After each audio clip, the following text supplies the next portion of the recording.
They expected barbed wire, beatings, and starvation.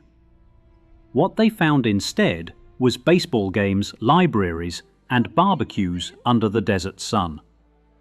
For tens of thousands of German soldiers captured in World War II, life behind American fences was not what their propaganda had promised.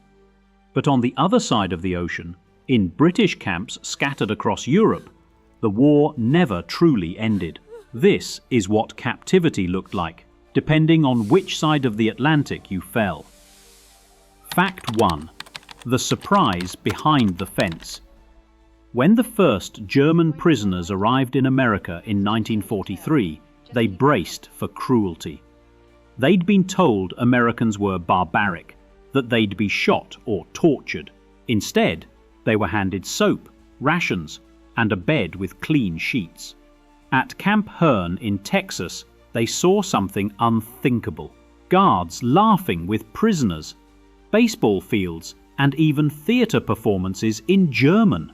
For many, the shock was unbearable. The enemy treated them better than their own officers ever had.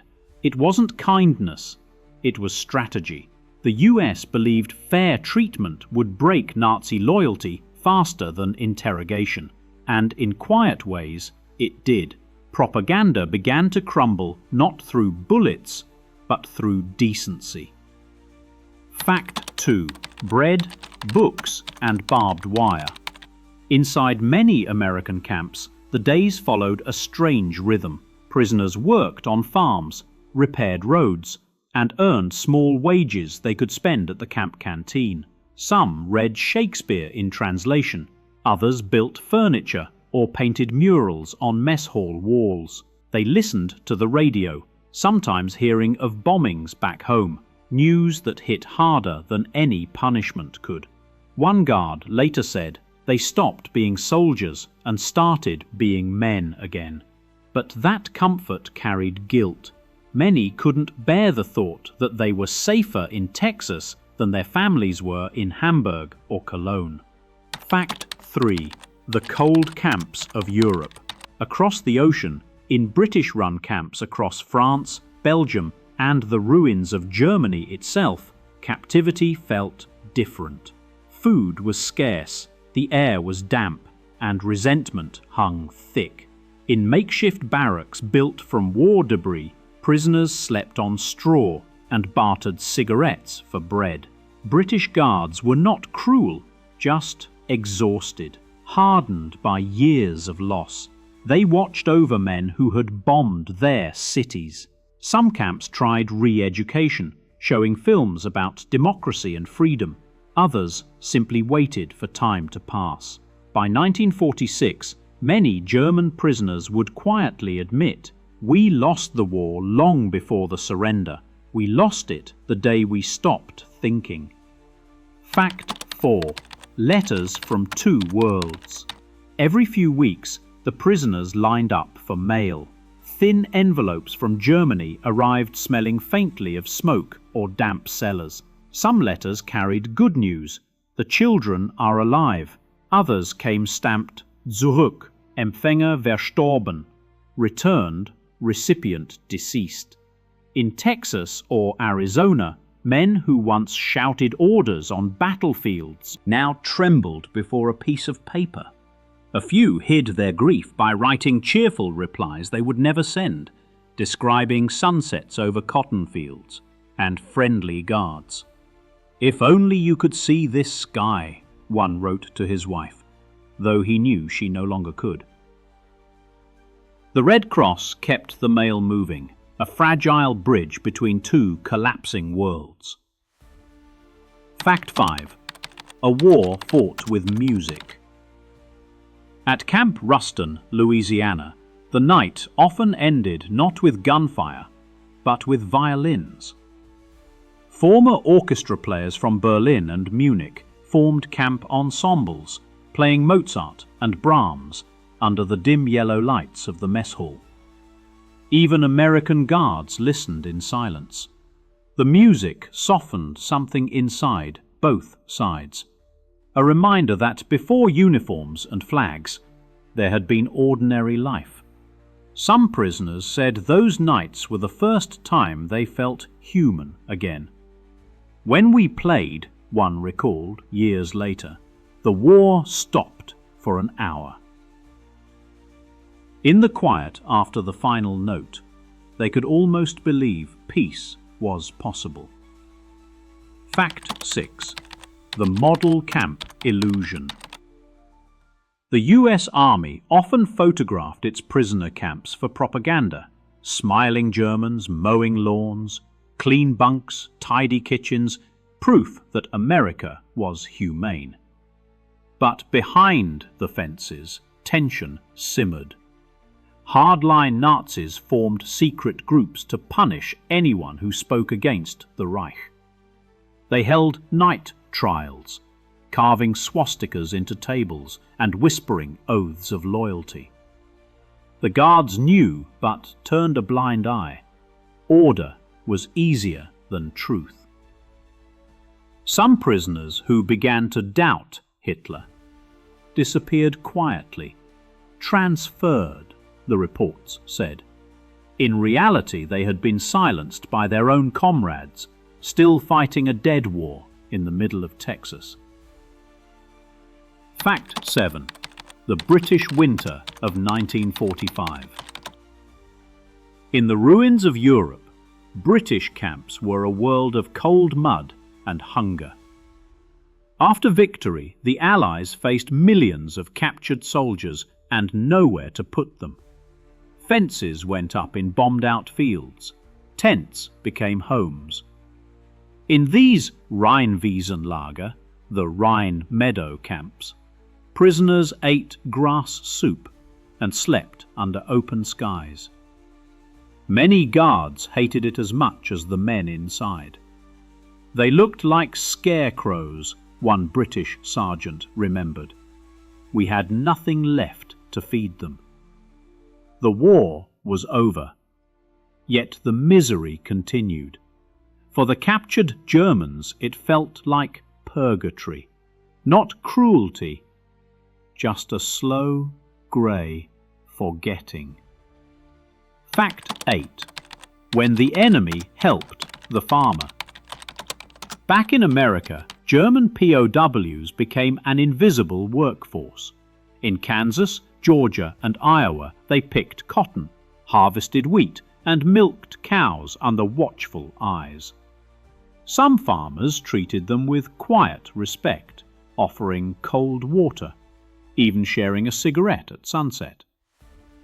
One prisoner later said, "It was the first time an American smiled at me." The war's hatred faded among the cornfields, replaced by a strange mutual need. Labor for food, humanity for survival. When the guards weren't looking, farmers would sometimes say, "When this is over, you come back as a free man." Many did. A few even returned years later, not as enemies, but as neighbors. Fact 9. The camp newspaper that defied propaganda. In Camp Tonkawa, Oklahoma, a group of educated prisoners, former journalists, teachers, and students, began publishing a handwritten newspaper. They called it Der Ruf, the call. At first it echoed Nazi slogans, full of defiance and pride, but gradually the tone changed. Articles began asking questions. Why did our leaders lie to us? What were we really fighting for? It was dangerous talk.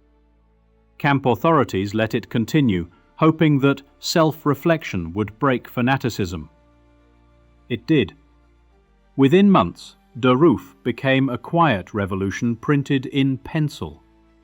After the war, some of its writers returned to Germany and founded real newspapers, building the democratic press of a country reborn from defeat. Fact 10. The day the war reached Texas, even paradise behind barbed wire could turn violent. In November 1943, at Camp Tonkawa, A German sergeant named Johannes Kunz was found dead behind the barracks. His crime? Speaking too freely, suggesting Hitler might not win. Fellow prisoners beat him to death, then staged a fake suicide. The American guards were horrified. The murder happened in a camp known for order. The investigation that followed exposed a hidden network of Nazi loyalists enforcing silence through terror. When the ringleaders were sentenced to death, their last words were "Heil Hitler." The execution took place at Fort Leavenworth, a grim reminder that even far from the front, the war still claimed lives. Fact 11. The British experiment. Re-education. Across post-war Britain, a strange project began. In former army camps turned prison compounds, British officers and psychologists tried something new. Not punishment, but persuasion. They selected Category A prisoners, intelligent, open-minded men, and exposed them to banned books, newspapers, and films about democracy. They were shown newsreels of concentration camps and asked to discuss them aloud. Some refused, others cried, some simply stared in silence. In a camp near Devizes, an officer recalled a single German lieutenant whispering, "We didn't believe the pictures were real until we saw them ourselves." By 1947, many re-educated prisoners would return home with new convictions. Their minds, as one historian said, liberated behind fences. Fact 12. Christmas behind the wire. In the winter of 1944, across the American South, the prisoners prepared for Christmas. They built small wooden creches from scrap lumber, carved toy soldiers, and wrote makeshift carols in German. Some guards helped them find pine branches for decoration. In one camp, the Americans even provided a tree and allowed them to hold a midnight mass. The men sang Stille Nacht softly, their voices trembling with homesickness. One guard said later, "That night, we forgot who was the prisoner and who was the jailer." For a few hours, barbed wire and uniforms faded, replaced by candlelight, silence, and the sound of men remembering what peace once felt like. Fact 13. The photographs they were never meant to see. In one British camp near Brussels, soldiers gathered in a drafty hut to watch a film. The projector clicked, the lights dimmed, and on the wall appeared images from the newly liberated concentration camps. Piles of bodies, hollow faces, bulldozers pushing corpses. The room went silent. Some men covered their eyes, others cursed, refusing to believe. "It's Allied lies," one shouted. But the officer in charge simply said, "These were your countrymen's victims." When the lights came back on, no one moved. A few left in tears. For years they had fought believing they were defending civilization. That night, for many, the illusion shattered, and the real meaning of defeat began to sink in. Fact 14. The desert libraries of Arizona. In the vast, sunburned landscape of Arizona, German POWs built something unexpected: libraries. With Red Cross donations and old American books, they created reading rooms filled with English dictionaries, adventure novels, and even philosophy.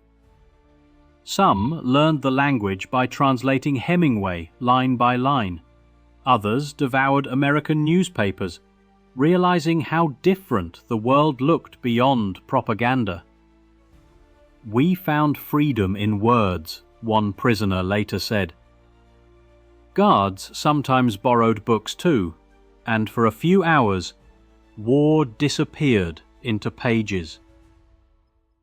Those who once marched under banners now turned pages under desert light, quietly transforming from soldiers of an empire into students of a world they'd never been allowed to know. Fact 15. The quiet escape that no one stopped. In 1945, at a camp in Wisconsin, 2 German pilots slipped under a fence and vanished into the forest. The guards didn't chase them immediately. They knew there was nowhere to go. For days, the men wandered through snow, surviving on roots and frozen berries. When hunger became unbearable, they knocked on the door of a farmhouse, and the farmer, instead of calling the police, gave them food. The next morning, they returned to camp voluntarily. "We realized we were running toward nothing," one later said. "The war we fought for was gone." Their escape wasn't rebellion. It was the last act of men still trying to understand what freedom meant. Fact 16. The British Camps of Forgiveness. By 1946, thousands of German POWs were still scattered across rural Britain, working in farms and factories. Many locals had lost sons to the war, yet something remarkable happened. Friendships formed.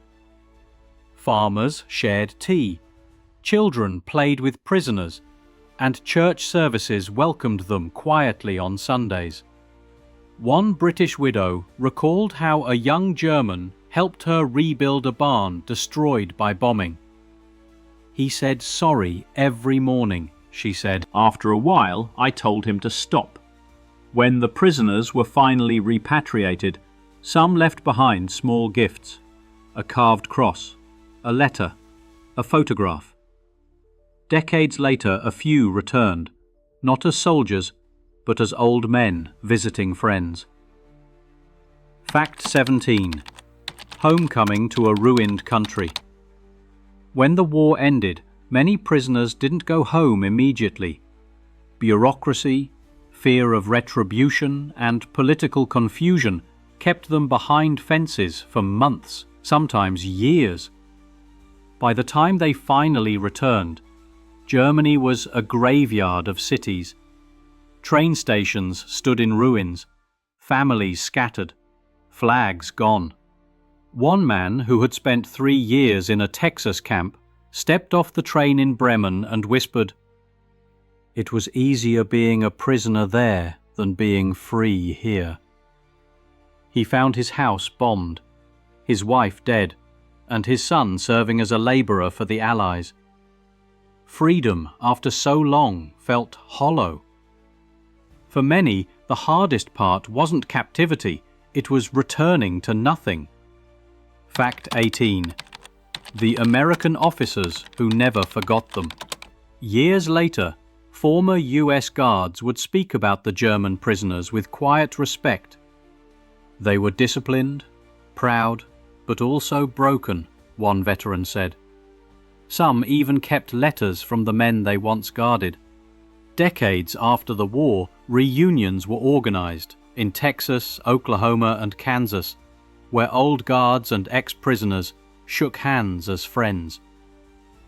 They walked through empty fields where the camps once stood, now covered with wild grass and silence.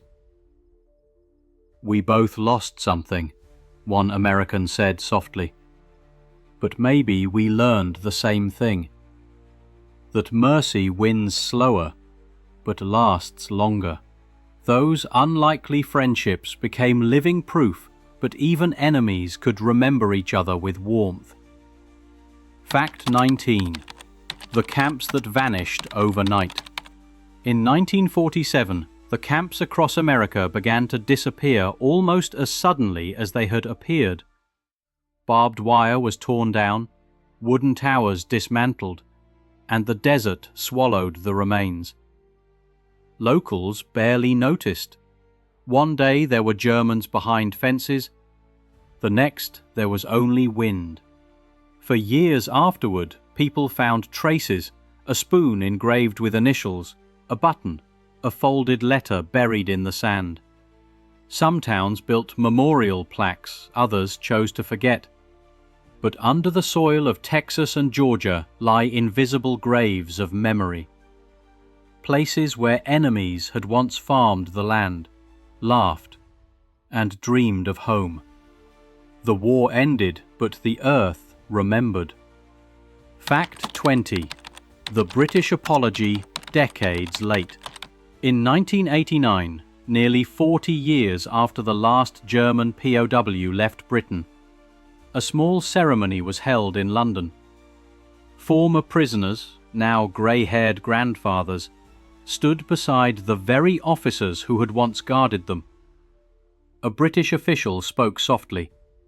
"You came here as soldiers. You left as men we could respect." Some wept, others simply nodded. One former POW read a letter aloud, a note he had written in 1946 but never sent. "I learned humanity from my captors. That is my peace." The apology was quiet, almost private, but in that moment the fences that had once divided them disappeared completely, leaving only memory and forgiveness. Fact 21. The forgotten graves of the captured. Across America and Britain, hundreds of small, quiet cemeteries still hold the remains of German prisoners who never made it home. Some died of illness, others in accidents, and a few by their own hand. Their graves are marked only by numbers or small crosses that say, "Ein deutscher Soldat," a German soldier. Local children tend the sites on Memorial Day, placing flowers without understanding who lies there. In some towns, the names were eventually carved into proper stones, their records returned to families decades later. These forgotten plots remind us that not every war death happens on the battlefield. Some happen in silence, far from home, long after the guns go quiet. Fact 22. The war that ended twice. For most prisoners, the real end of the war didn't come in 1945. It came years later, in their minds. They had fought for a dream that turned to ash, then discovered humanity in the hands of their captors. Some returned to rebuild Germany. Others could never adjust, haunted by guilt and disbelief. One former POW from a Texas camp said it best, "In America, I lost my war. In captivity, I found my soul." That paradox became the final truth for thousands who lived through both defeat and grace. Proof that sometimes the deepest lessons of war are learned only after surrender. The fences have long been torn down, the guard towers vanished, and the deserts have swallowed the camps. But the stories remain, of men who arrived as enemies and left as human beings again. War makes monsters. Captivity sometimes makes men remember how to be human.